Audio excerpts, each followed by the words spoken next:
A heartbreaking story of animal abuse. This is Patience, and she was abused and burned with chemicals. But rescuers are giving her a second chance. Fox 5's Deidre Dukes got a chance to meet Precious. And Deidre, how is she recovering tonight?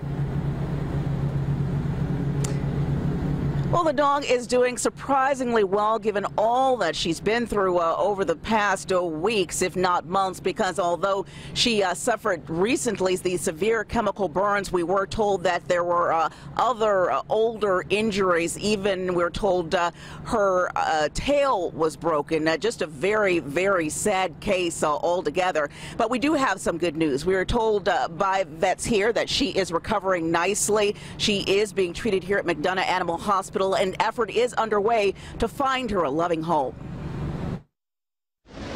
Good sit, pretty girl. The wounds on her back and thigh are difficult to look at, but they pale in comparison to these images taken Sunday.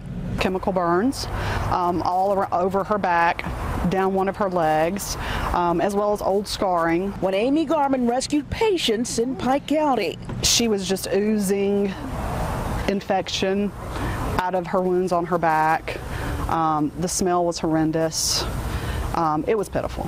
Garmon says the person who turned the dog over to her blamed a previous owner for the severe chemical burns, claiming that individual tried to train Patience for dog fighting. Common thing that is done in dog fighting when a dog will not be aggressive. You know, they use chemicals to burn them to make them hurt and make them more aggressive to make them fight.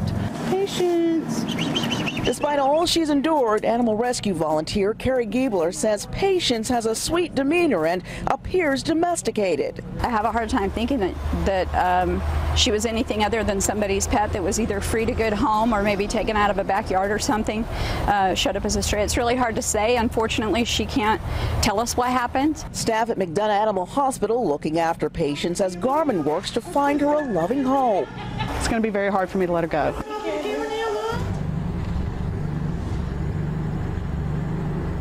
But she is going to have to let her go. She says she is more than willing to do that, to place her in a loving home. With that in mind, Garmon has set up an email address. It is helpforpatients@yahoo.com. The account is helpforpatients@yahoo.com. There she is going to accept emails from people who would like to contact her, who think they'd like to adopt Patience. And she also is accepting donations to help for her continued medical care. You can also, if you'd like to make a monetary donation, here directly to McDonough Animal Hospital. And that's the latest here in McDonough. I'm Deidre Dukes, Fox 5 News. Thanks, Deidre. Well, everyone knows